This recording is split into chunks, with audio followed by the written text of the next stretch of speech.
Es tiempo ahora, hermanos, de que consideremos o hablemos acerca del deseo y del carácter que Dios requiere de un hombre que es llamado al ministerio pastoral. Así que volvamos a ese texto en la primera carta a Timoteo, capítulo 3. Vamos a leer ahora del versículo 1 al versículo 7. Primera carta a Timoteo, capítulo 3. Y dice de la siguiente manera: Palabra fiel. Si alguno anhela obispado, buena obra desea. Pero es necesario que el obispo sea irreprensible, marido de una sola mujer, sobrio, prudente, decoroso, hospedador, apto para enseñar, no dado al vino, no pendenciero, no codicioso de ganancias deshonestas, sino amable, apacible, no avaro, que gobierne bien su casa, que tenga a sus hijos en sujeción con toda honestidad. Pues el que no sabe gobernar su propia casa, ¿cómo cuidará de la iglesia de Dios? No un neófito, no sea que envaneciéndose caiga en la condenación del diablo.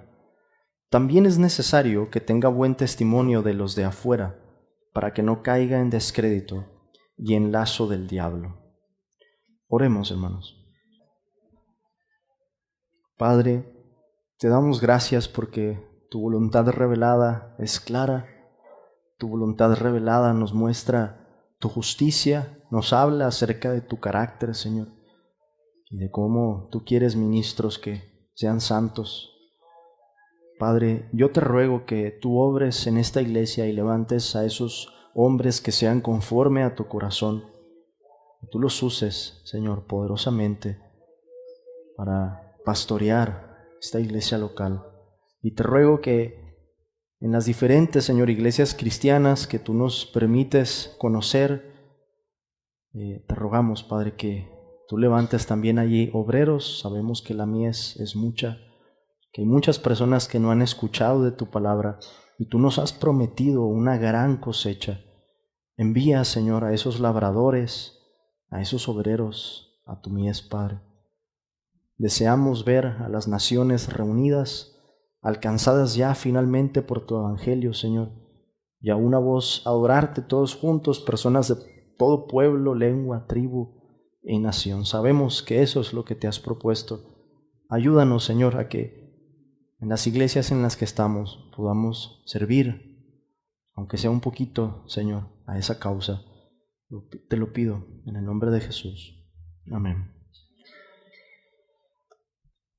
Vamos a considerar ahora el deseo y el carácter en el llamado pastoral. Y como yo sé que ustedes no ignoran estas cosas, aunque claro está, seguramente vaya a haber cosas que aprendan en esta noche, que les queden más claras y así sucesivamente. Quiero preguntarles, ¿puede alguien llegar a ser pastor por un motivo equivocado? ¿Ustedes qué dicen? Sí, díganme un motivo equivocado por el que alguien podría llegar a ser pastor, el que ustedes quieran. Una señal, ¿verdad? Un sueño. Vi letras en las nubes, ¿no? Que decían, vas a ser el pastor de la iglesia. ¿Ok? Correcto, ese es un motivo equivocado. Porque es hijo del pastor, ¿verdad? Y en esta iglesia se hereda, así dicen en algunos. O bueno, no lo dicen a lo mejor, pero eso es lo que hay en las letras pequeñas. Se pone el mismo. Ok, eso es bien interesante, les voy a decir por qué. Puede ser que alguien, bueno, voy a entrar aquí en un tema, pero es parte de. Puede ser que alguien esté predicando la palabra, tenga un carácter aprobado y la iglesia diga, ese hombre es un pastor, pero no haya habido una ordenación y no haya habido una votación. Pero esa iglesia, al ver a ese hombre, a ver que habla como pastor, que vive como pastor, que se comporta como pastor, que tiene el corazón de un pastor, que va a decir, pues ese hombre es un pastor. Pero no hayan tenido el proceso todavía como para reconocerlo públicamente. Muchas iglesias, hermanos, cristianas, están en esa situación, de diferentes denominaciones, bautistas, pentecostales, presbiterianas, iglesias de Dios. A los presbiterianos, a ellos les mandan el pastor. Ellos no lo eligen, se los mandan. Y si les fue bien, gracias a Dios, ¿verdad? Y si les fue mal, pues se pone difícil. Entre los bautistas de la convención, algo no exactamente igual, pero algo similar puede ocurrir. Y muchos no han recibido una ordenación, o las iglesias en las que están no han votado por ellos. Es interesante pensar cómo deberíamos interpretar eso según la forma en la que estamos entendiendo el gobierno de la iglesia. Yo sé que ustedes hablaron o escucharon sobre el gobierno congregacional con el pastor Marco. Deberíamos ser capaces de honrar, y hablo al respecto de otras iglesias, de iglesias que están fuera. Si una iglesia reconoce a ese hermano como pastor y tiene el carácter de un pastor, deberíamos honrar la voz de la iglesia y decir, yo también lo voy a considerar un pastor. Quizás no tienen toda la estructura que ustedes quieren implementar aquí, pero la voz de la iglesia es importante en esa cuestión. Ahora, ¿qué pasa en el caso de ustedes que quieren abrazar una forma de gobierno congregacional? Bueno, si ustedes ven a un hombre entre ustedes, hay que reconocerlo públicamente. ¿Sí me explico? Sí, vamos bien hasta ese punto. ¿Por qué otro motivo equivocado? Pero puede ser, perdón, me faltó esa, que un hombre diga, yo me voy a poner en el pastorado y empiece a enseñar y no tenga el llamado, no tenga el carácter. ¿Qué es lo que va a pasar, hermanos? Algunas iglesias empiezan así y algunas crecen mucho, pero llega un punto en el que empieza a haber problemas. Divisiones, ¿verdad? O ya sale el trato arbitrario que hay en el corazón, o el pastor se va un día con las ofrendas y los diezmos que se habían acumulado en la iglesia, se va, se los lleva y desaparece.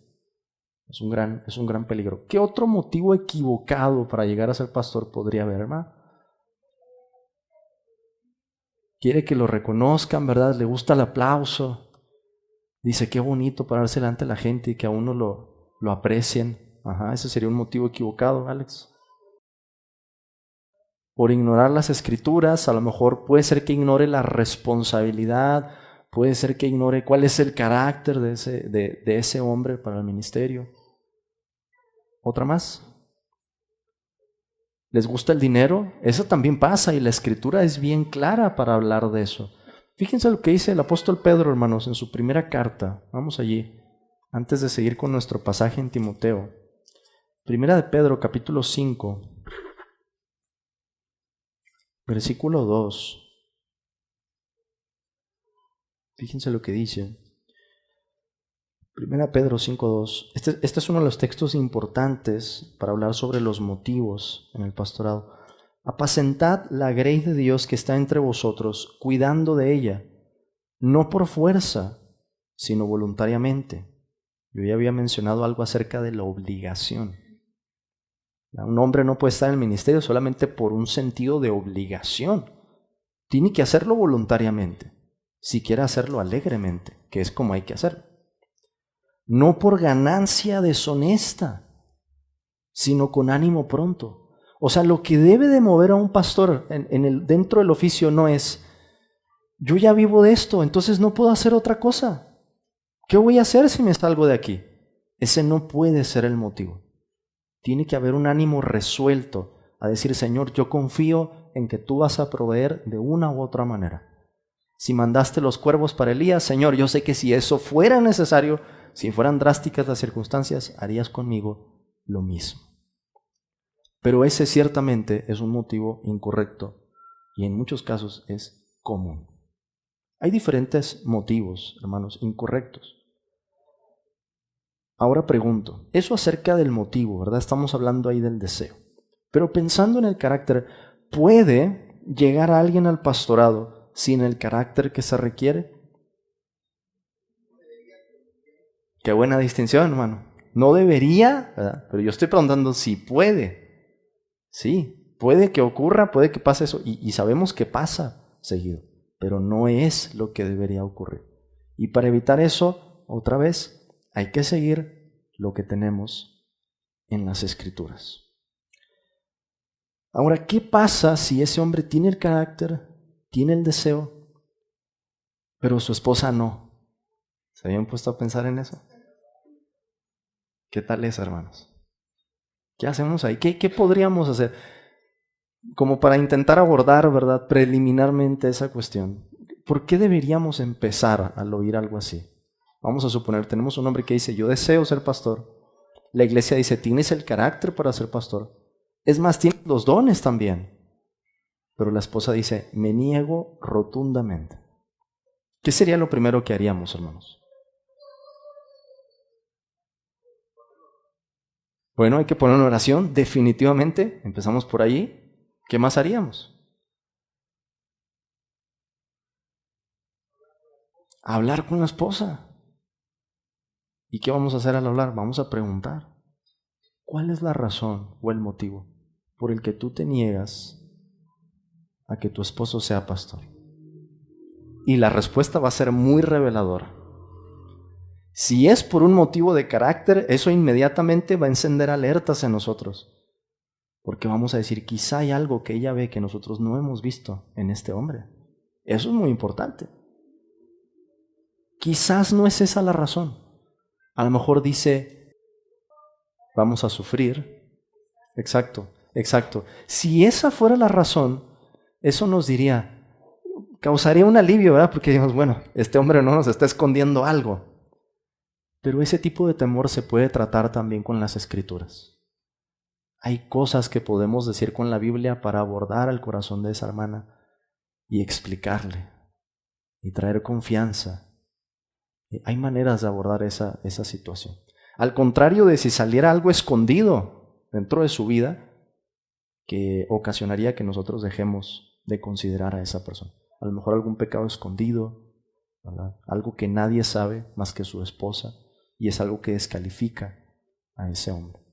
Pero si es un temor, se puede abordar con las Escrituras. Se puede abordar. Para entrarle, hermanos, a este tema, hay que partir de algo que es clarísimo en la Biblia. Dios nos dijo exactamente qué tipo de varones son los que Él quiere que participen en el ministerio. Y es algo que hemos visto en diferentes textos, es algo que vemos claro en 1 Timoteo capítulo 3. Para esto vamos a pensar ahora cuál es el deseo y el carácter que se requiere para el oficio pastoral. Si alguien cuenta con este deseo y carácter, puede ser considerado para el oficio. De otra manera, no. Y ese debe ser un no que tengamos también bien en claro. Un no rotundo. Si hay algo de lo que ese varón puede ser acusado conforme a los requisitos que tenemos aquí, no debería ser pastor. Al menos en ese momento. Porque quizá haya cosas que a través de un proceso así o del discernimiento de la iglesia puede hablar a un hombre en quien ve cualidades y decirle, hermano, yo creo que usted pudiera ser pastor, pero veo esta área en su vida que creo que hay que trabajar primero. ¿Sí me explico? A veces, hermanos, un hombre va a ser llamado al ministerio pastoral, pero tenemos que ser cuidadosos en discernir el tiempo. El tiempo. Hablo sobre todo lo que ocurre con hombres jóvenes. Es diferente cuando consideramos el carácter de un hombre de edad o un hombre maduro. Pero sobre todo cuando consideramos hombres jóvenes hay que discernir el tiempo. Quizás un hermano que predica tremendo. Tiene muchas cualidades, tiene un patrón en su vida que se ve que va avanzando, está creciendo. Pero hay muchas de esas cosas de ese carácter que todavía no vemos forjadas lo suficiente para resistir el ministerio pastoral. Puede ser que no sea el tiempo. Es algo que hay que discernir. Pero estos requisitos nos ayudan a hacer lo mismo, a discernirlo en cualquier caso. Lo primero que vemos en este pasaje es lo ordinario que resulta, porque encontramos aquí el retrato de un hombre, un cristiano íntegro, algo que todos nosotros sin distinción deberíamos de ser. ¿O a poco ustedes dirían que un cristiano no debería ser hospedador o que debería ser dado al vino o avaro? No, por supuesto que no. Pero en el caso del pastor encontramos estas características de un modo sobresaliente. No solo están presentes, se notan. Se ven a leguas, se ve claramente que ese hombre vive de este modo. Yo les he dicho que en el fondo la diferencia del creyente que no es pastor con el creyente que es pastor es el llamado y los dones, porque todos deberíamos vivir con integridad. Ahora bien, vamos a pensar en este pasaje para entender mejor cuál es ese deseo y cuál es ese carácter. ¿En qué consiste en primer lugar el deseo de ser pastor? A lo que nuestra hermana apuntaba bien ahorita preguntando el llamado interno y el llamado externo. Estamos considerando lo que algunos han denominado el llamado interno, un deseo en el corazón de este hombre. Y la palabra anhela no nos habla de un deseo cualquiera o de un deseo transitorio. Este es un deseo vehemente, es un deseo fuerte y persistente de pastorear a las ovejas de Cristo con la palabra de Dios. Si alguno anhela obispado, dice Pablo, y esa palabra nos lleva a pensar en la tarea de la supervisión. Eso que estoy diciendo es bien importante, hermanos. Si un hombre dice, yo quiero ser pastor para predicar, cuidado, eso es bien importante. El pastor debe predicar, claro que debe predicar, y debe predicar como nadie más en la congregación. Pero si alguien quiere ser pastor, tiene que pensar en algo más, no es solamente predicar. Tiene que estar pensando, pastorear. En otras palabras, alguien no debería desear ser pastor por sermonear a la gente, sino por enseñarla, por guiarla, por acompañarla, por amonestarla, por consolarla, etc. Hay hombres, hermanos, que quieren el oficio pastoral porque lo que desean es predicar. No quieren otra cosa. No estarían dispuestos a hacer algo más. Aguas con eso. Es un deseo entonces vehemente y persistente ¿de qué? Que anhela obispado, de pastorear a las ovejas de Cristo con la palabra de Dios. Ese es el deseo. Ahora, ese deseo puede ser por una motivación correcta o puede ser por una motivación incorrecta. Yo les he preguntado si hay motivaciones incorrectas. Ustedes me han dicho que sí, y las hay. ¿Cómo se da la motivación incorrecta? Se puede dar con una conciencia mal instruida. A veces hay gente que cree, es que si soy pastor voy a ser más espiritual. Lo más espiritual es ser pastor. Y entonces a mí desde niño me dijeron, hijo, usted va a ser pastor. Y hay personas que crecen con esa carga pensando, es que a mí mis papás me dijeron que yo iba a ser pastor, que yo estaba dedicado desde el vientre, ¿verdad?, para ser un pastor. Imagínense la angustia que eso podría producir en una persona que no ha sido llamada al ministerio. Y pasa. Quizás una conciencia mal instruida que se deja llevar por la presión de los demás. A veces hay algunas iglesias en las que la gente está muy fría, han crecido muy poco y de repente, ¿verdad?, llega un jovencito que es un cristiano ordinario, ni siquiera tiene un carácter sobresaliente. Pero como la iglesia estaba muy fría, dice, no, este hermano habla con fuego. Hermano, tú deberías ser pastor. Y en realidad es un cristiano que no tiene las características necesarias. Y la presión, ¿verdad?, a veces puede más. Quizás con una ignorancia o deficiencia de la evaluación de los requisitos. Piensa mucho acerca de sí mismo. Cree que tiene muchos dones, cree que tiene muchas cualidades y en realidad no. Puede darse porque uno quiera ser reconocido. Ya veíamos que Pablo nos decía, no sea que envaneciendo se caiga en la condenación del diablo. Ese es un gran peligro. La fama, el aplauso, el querer agradar a la gente. O puede darse por ganancia o por un deseo de señorear. Es alguien que dice, a mí nadie me va a mandar, yo voy a mandar a la gente. ¿Y qué decía Pedro en su primera carta? Que ese no puede ser el motivo. Que no se trata de estar por encima de la gente, sino de ser ejemplo de la grey. Esas son entonces, hermanos, las motivaciones incorrectas. Pero ¿cómo se vería cuando se da con una motivación correcta? ¿Cómo se da esa motivación? Cuando el varón entiende la responsabilidad, entiende los deberes del pastorado, entiende los peligros de ser pastor y quiere hacer esta tarea impulsado por el amor a Dios y el amor a los hermanos. Allí podemos decir, ese es un deseo que surge de un corazón con una buena conciencia, con un buen entendimiento. Ese es, hermanos, el deseo sano para el ministerio, cuando surge por esas razones. ¿Qué nos enseña todo esto? Algunos tienen el deseo, pero no tienen el carácter.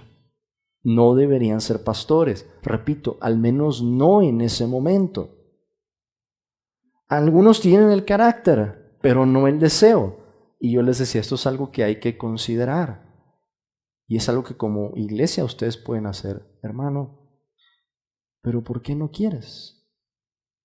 ¿Tienes algún temor? ¿Crees que el Señor te va a abandonar en una tarea así? ¿O hay áreas en tu vida que tienes que trabajar? Sí, ok, entonces trabájalas, porque la obra es grande. Y quizás si por tu diligencia vas a poder estar listo para servir de esa manera, tienes que hacerlo. Algunos tienen el deseo, pero todavía no están listos. Quizás más adelante van a llegar a ser pastores. Y los vemos, es algo que se ve, ¿cómo decirlo, hermanos? Como cuando vemos una planta que está creciendo y sabemos que esa planta va a crecer sana. Hay muchas señales en la vida de esa planta que demuestran que va a crecer robusta. Hay un buen suelo, hay buenas condiciones del clima, está bien abonada la planta. No tenemos la certeza de que va a pasar eso, pero sí la idea de decir, esta planta va a crecer muy robusta. Así se ven algunos hermanos en la iglesia. Los vemos, cómo se van desarrollando, cómo van creciendo y se ve una estabilidad en su vida. Hay tropiezos y hay áreas que necesitan ser limadas, pero se ve una buena dirección. Quizá alguno de ellos va a llegar a ser pastor, pero ese carácter tiene que verse claramente primero. Y con eso, hermanos, pasamos ahora a considerar el carácter del hombre de Dios. Ya he hablado acerca del deseo. Pablo ha dicho, si alguno anhela obispado, este es un deseo vehemente y persistente de pastorear a las ovejas, que surge del amor a Dios y del amor a su pueblo. Pero Pablo dice ahora, es necesario. ¿Qué quiere decir eso? Que es absolutamente necesario, que no es algo negociable. No podemos quitar uno de estos requisitos o agregar algo que no sea conforme al espíritu de estos requisitos. Y lo digo cuidadosamente de esa manera porque en realidad hay más requisitos. Tito dice algunas cosas que son un poquito diferentes. Hay otras porciones de la Escritura que dan más requisitos y a lo mejor ustedes al ver eso dicen, hermano, ¿cuándo vamos a saber entonces los 50, 100 requisitos que hay? Bueno, es que no funciona así. Lo que tenemos aquí es una radiografía. Y si ustedes, hermanos, comparan esta radiografía y ven que un hombre encaja en esta descripción, no necesitan buscar más. Es decir, no es ciencia espacial, no es algo así que sea verdad, que escape de nuestra comprensión. No, si se ve así como en esta descripción, es porque es lo que esa descripción está diciendo.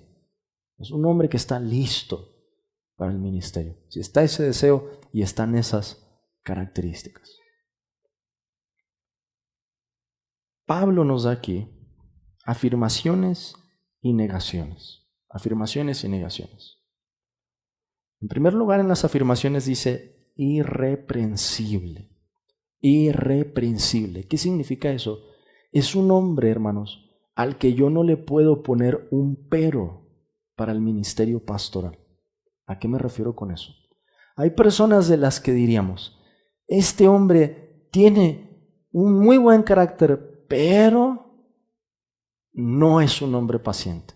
se exaspera fácilmente. Este es un hombre que tiene muy buen carácter, pero se ve que no sabe administrar el dinero en su casa. Se ha metido en problemas de deudas, ¿verdad? Ya debe una tarjeta aquí, debe una tarjeta por allá. Aguas. Es a eso a lo que se refiere el apóstol Pablo, que no puede haber un pero, según el tenor de estas características, que se sostenga contra ese hombre. Eso no quiere decir que no vaya a haber pecado en los pastores y que no vaya a ser necesario que ustedes más de una vez, con temor y con amor, se acerquen a ese hermano y le digan: hermano, yo creo que lo que usted está haciendo en esto no es correcto, porque la Biblia dice esto. ¿Qué pasa, hermanos, cuando ustedes tienen a un hombre con el carácter necesario para ser pastor y escucha algo así? Y es cierto. Va a decir: tienes razón, hermano. Te pido perdón. Tengo que tratar esto. Ese tipo de situaciones son muy reveladoras. Porque cuando hay alguien que no tiene el carácter y vamos a decirle algo que es cierto y nos dice: ¿tú quién eres para decirme eso? Ya está revelando, ¿verdad?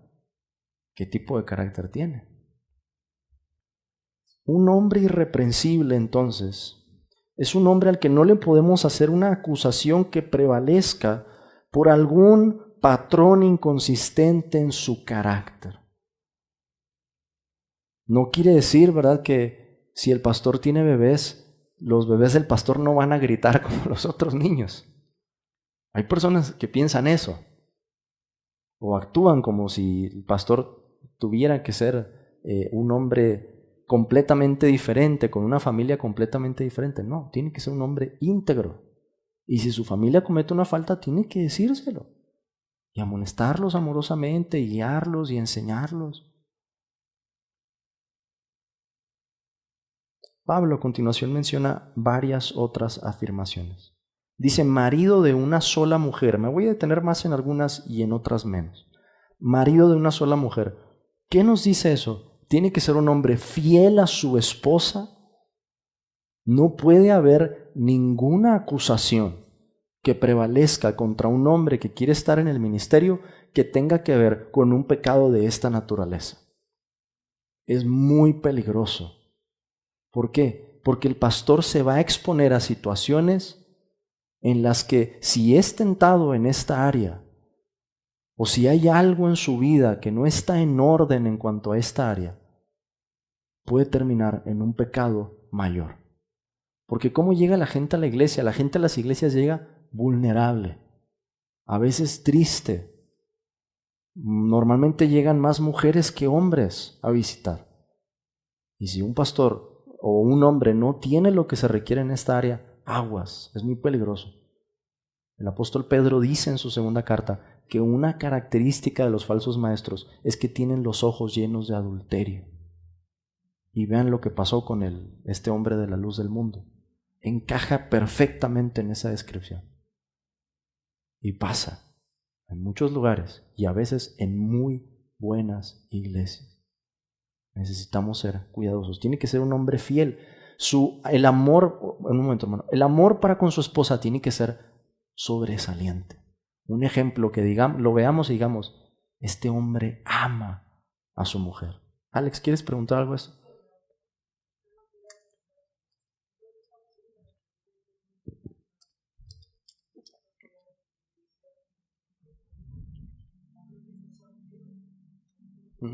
He dicho fiel y puro por una buena razón. Pablo no estaba casado, ¿verdad?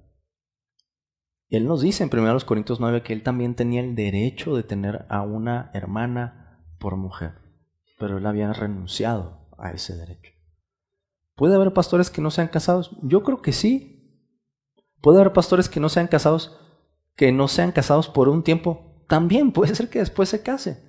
Puede haber pastores que no sean casados porque ellos dicen, y lo vemos en su vida, que tiene un don de continencia, que es raro pero que sí existe. También. Entonces deberíamos pensar, a la luz de otros textos de la vida del apóstol Pablo mismo, que es el que está diciendo estas cosas, que esta descripción va más allá del matrimonio. Lo engloba, ¿verdad? Por supuesto, pero lo que Pablo está diciendo es que tiene que ser un hombre devoto a su esposa. Y en el caso de que no la haya, tiene que ser un hombre que demuestre una pureza sobresaliente en esa área. ¿Me explico? Hermanos, uno de los pecados más comunes, no solamente estoy hablando de la juventud, estoy hablando del periodo de la adultez media y más adelante, en este tiempo tiene que ver con la sexualidad, particularmente con la pornografía. Son muchas personas en esta época que están consumiendo con su celular a cualquier hora, en cualquier parte, material pornográfico. Los niños, si ustedes tienen hijos, muy seguramente, aunque ustedes no lo sepan, ellos ya se expusieron a material de esta naturaleza. Está en todos lados, hermanos. 3, 4 letras y un clic, un botón, ¿verdad? En el celular. Ahora que es tan fácil mover esa máquina que puede ser una máquina de destrucción, destruir familias, de destruir la niñez, la memoria, ¿verdad? De un niño que se expone a imágenes de esa naturaleza. Tenemos que ser bien cuidadosos en esa área. Tiene que ser un hombre fiel y puro, y eso tiene que notarse. Tiene que ser un hombre sobrio. Eso nos habla del dominio propio. Y el dominio propio, hermanos, se ejerce en diferentes áreas. Se ejerce en el dinero, se ejerce en la casa, se ejerce en el trabajo, se ejerce hasta en nuestros hábitos. Lo que hacemos con nuestro cuerpo, las formas de entretenimiento. No puede ser un hombre que digamos, este hombre es esclavo a. Ese es un problema. Tiene que ser un hombre que demuestra que tiene dominio propio, que tiene control de sí mismo. En Tito, Pablo le dice que tiene que ser dueño de sí mismo. Tiene que ser un hombre prudente, dice Pablo, decoroso. Estas cosas, hermanos, hospedador, amable, apacible, tienen que ver con el trato a la gente. Si ustedes se fijan, las podemos englobar en eso. El trato a la gente. ¿Por qué es tan importante el trato con la gente en el pastorado? Porque el pastor trata con ovejas. Yo no puedo tener a un hombre que sea, serio en el ministerio, pero no puedo tener a un hombre que trate mal a la gente, que la insulte, que la haga menos, que no le interese lo que la gente tiene que decir, que no sepa escuchar, que no muestre algún tipo de atención sobresaliente a nuestras vidas de diferentes maneras. Pablo habla incluso acerca del hospedar. Eso se demuestra en lo que haríamos, invitando a una persona, puede ser invitándola a nuestra casa o invitando algo con lo que decimos, te llevo a comer, hago algo por ti, te llevo un regalo, algo que demuestre que ese hombre de verdad se preocupa por la gente. Un hombre tiene que ser apto para enseñar. Este es el único requisito que fuera de todos los demás distingue al pastor. Porque todos los demás, he dicho, deberíamos encajar en esa descripción como varones de Dios. Y el pastor tiene que sobresalir en eso. Pero si hay algo que no se le pide a todos los cristianos es esto, apto para enseñar. Y de eso, hermanos, voy a hablar más el día de mañana. Pablo dice que este hombre tiene que gobernar bien su casa y sus hijos. Su piedad doméstica tiene que ser ejemplar. No perfecta, pero sí ejemplar. Tiene que notarse en el trato con su esposa. ¿Cómo habla ese varón con su esposa? ¿Cómo su esposa se dirige a él? ¿Qué pasa con los niños, verdad? O con los hijos, cómo los trata, qué decisiones se toman en casa, cómo está preocupado por ellos, cómo los educa. Porque Pablo dice, pues el que no sabe gobernar su propia casa, ¿cómo cuidará de la iglesia de Dios? Es que están tan relacionadas esas cosas. Porque la iglesia se parece a una casa. Y si tenemos un hombre que trata mal a los de su casa, pues ¿cómo va a tratar a los de la iglesia? Del mismo modo, de la misma manera. Por eso es tan reveladora, hermanos, la dinámica familiar. ¿Qué pasa ahí? Pablo dice que tiene que tener buen testimonio de los de afuera. A lo mejor todos vemos algo que se ve bien, pero al preguntarle al vecino, nos dice, en esa casa se oyen gritos y se oyen insultos. A lo mejor al preguntarle al patrón o al jefe, al supervisor, no sé, en la empresa de este varón, nos dice, ese hombre no sabe seguir una instrucción. ¡Wow! Imagínense toparse con un comentario así. Se pelea con sus compañeros. Siempre les quiere hablar de la Biblia, ¿verdad? Imagínense, podría ser alguien que se ve aparentemente muy celoso, ¿verdad? Y hablando siempre de la palabra de Dios. O que diga, es ocioso, no tiene una buena ética de trabajo, ha estado aquí por años y no produce resultados en la empresa. Esas serían cosas muy preocupantes y no vienen solamente de la iglesia, pueden venir a veces de afuera.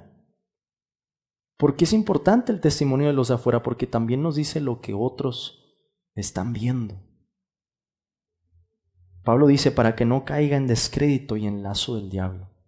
Imagínense tener un pastor del que podemos hablar muy bien aquí, pero del que fuera, dicen, yo no sé cómo ese hombre es pastor, porque yo veo que se conduce de una manera desordenada. Pablo está pensando entonces, hermanos, en cómo este hombre está viviendo delante de Dios y en cómo este hombre está tratando con la gente. Empezando desde su casa, ¿verdad?, hacia afuera. Y no solamente a la iglesia, repito, eso está incluyendo su prójimo. Cuando tenemos a un hombre con el carácter necesario, hasta sus conocidos, sus compañeros de trabajo, personas que lo han tratado, hablan bien de él. Sus familiares que a lo mejor no vienen a la iglesia, pero si les preguntamos, dirían, ese hombre es un hombre hecho y derecho. No voy a la misma iglesia, pero le tengo respeto. Él cumple su palabra. Son cosas, hermanos, repito, que se notan. Como deben notarse también las negaciones que nos da Pablo. Pablo dice, no dado al vino. Esto tiene que ver con el dominio propio. ¿En qué punto diríamos ya esto se salió de control y este hombre está actuando de una manera que no refleja dominio propio? No dado al vino, ¿ok? No pendenciero, no puede estarse peleando con la gente. Hermanos, esto es algo que se malentiende. Pablo nos va a decir, y creo que voy a mencionar uno de esos textos mañana, en la segunda Timoteo y Tito capítulo 1, que este hombre tiene que retener la palabra y estar preparado para convencer a los que contradicen. Tiene que ser un hombre celoso por Dios. Pero el celo no significa que no haya mansedumbre. Y hay hombres que son muy celosos y no tienen mansedumbre. Y cualquier cosa, ¿verdad?, la convierten en un motivo de discusión.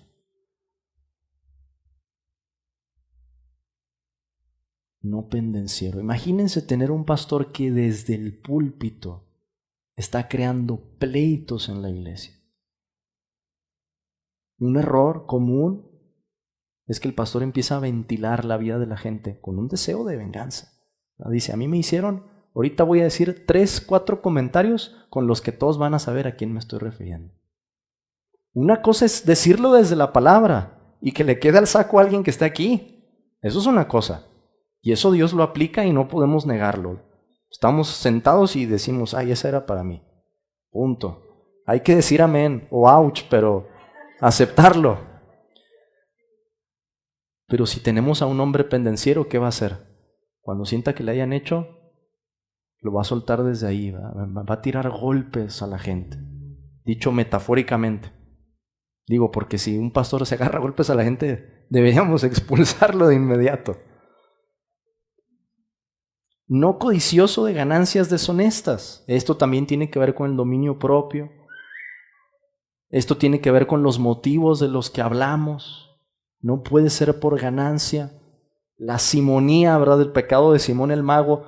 Yo les voy a pagar y denme ustedes este don para que a quien yo le imponga las manos reciba también el Espíritu Santo. ¿Qué quería hacer Simón? Dijo, de aquí voy a hacer un negocio de la fe. De los peores pecados en la Escritura. Hombres que tienen apariencia de piedad, pero niegan la eficacia de ella, le va a decir Pablo a Timoteo en su segunda carta. No un neófito, nos ha dicho Pablo. Entendemos que esto puede tener sus excepciones extraordinarias, como la historia de la iglesia nos lo dice. A San Agustín de Hipona lo eligió un niño en la congregación porque se quedaron sin pastor, murió su pastor en aquella época, y un niño en la congregación gritó, que nuestro pastor sea Agustín. Y toda la iglesia dijo, sí, es cierto, que sea Agustín. No vamos a hacer la votación hacia aquí, ¿verdad? Hay que ejercer discernimiento. ¿Qué nos enseña todo esto, hermanos? No es una lista exhaustiva, repito, Tito 1 también tiene algunos requisitos, pero sí nos muestra una radiografía, un retrato de cómo debe verse este hombre. Y al comparar los textos con la vida de ese hombre, tiene que encajar. Si algo no encaja, ese hombre no debería ser pastor, al menos en ese momento. Eso es importante, al menos no en ese momento. Puede ser que con el tiempo algo de eso cambie y haya que considerarlo. Las escrituras además acentúan el carácter, no los dones. Eso es algo que nos queda clarísimo. La única descripción que Pablo hace de los dones aquí es apto para enseñar. Todo lo demás es de carácter. ¿Qué nos dice eso, hermanos? Hay gente que enseña muy bien, de verdad, que da placer oírlos, pero no da placer imitarlos. El pastor tiene que tener esas dos cosas. Tiene que ser un ejemplo de la grey. Y si habla una cosa y dice otra, hay una incongruencia ahí. Las escrituras acentúan el carácter. Los dones están en una u otra medida. Y parte de las ventajas de la pluralidad de ancianos es que hay unos dones que este hombre tiene, que este hombre no. Pero hay dones que este otro hombre tiene, que el otro no. Y se complementan. Y la iglesia funciona todavía mejor. Esa es una de las grandes ventajas que tiene el creer como nosotros que pueda haber más de un pastor dentro de la misma iglesia y estar a la par con él. Ya casi termino aquí.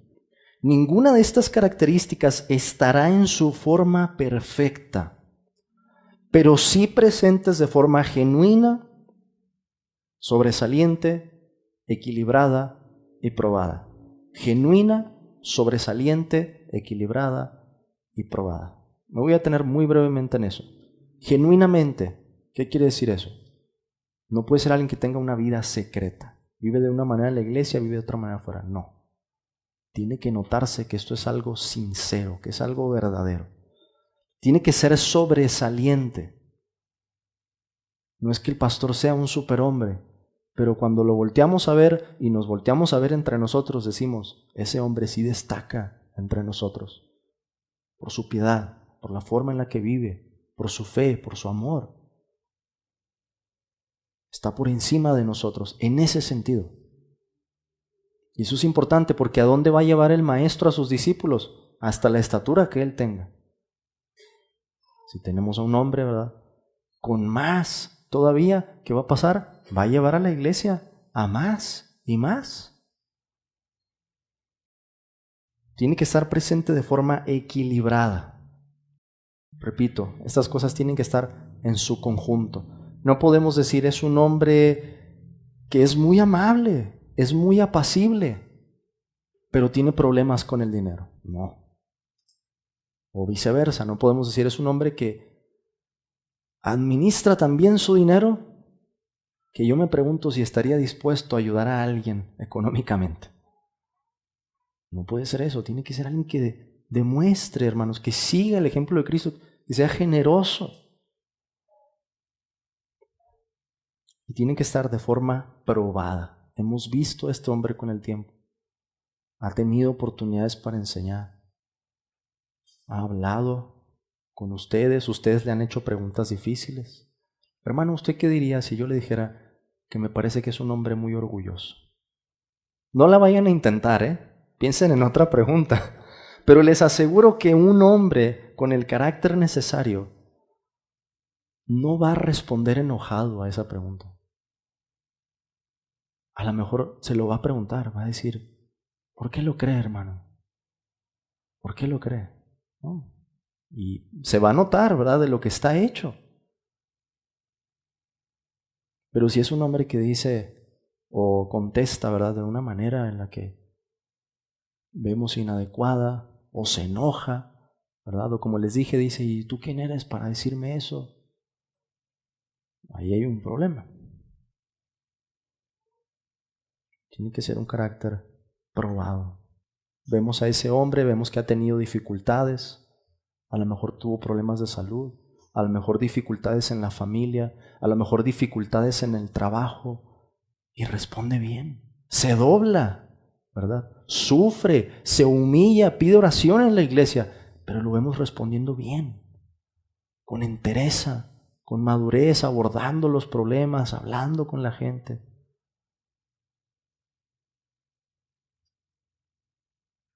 Por último, hermanos, Dios quiere que nuestra evaluación sea objetiva. Eso es algo que aprendemos de estos requisitos. Es decir, que no se base en preferencias personales. Hermano, este hombre cumple con todos los requisitos, pero no me gusta su voz. Siento así como que, no sé, el timbre de la voz, hay algo ahí que no me gusta. Hermanos, ese no puede ser un requisito. Por eso les digo, no podemos agregar algo que vaya en contra del tenor de estos requisitos. Que hay más requisitos que podríamos mencionar, sí, pero no que se salga del tenor de esto. Hermanos, que no me gusta cómo se viste el hermano, ¿verdad? O no sé, hermanos, de verdad, tenemos opiniones de todo, vamos a ser honestos. De todo opinamos, de otras personas, ¿verdad? De todo. Si vamos a evaluar a un hombre para el pastorado, tiene que ser con estos requisitos, con palabras, con cosas que Dios nos haya dado aquí, y no con nuestras propias ideas de cómo debería ser un pastor. Porque si alguien tiene la idea de cómo debe ser el pastor, es Dios, y Él nos lo ha dicho aquí por escrito, en este y otros textos de su palabra, cómo quiere que sean y qué quiere que hagan.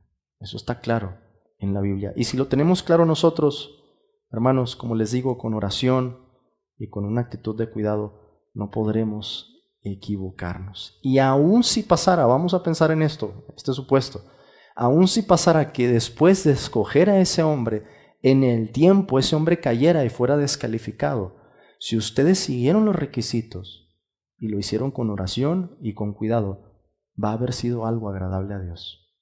No podemos saber lo que va a pasar en el futuro, pero tenemos que tomar decisiones en este momento con lo que Dios nos ha dado. Y si lo hacen así, van a estar obedeciendo al Señor.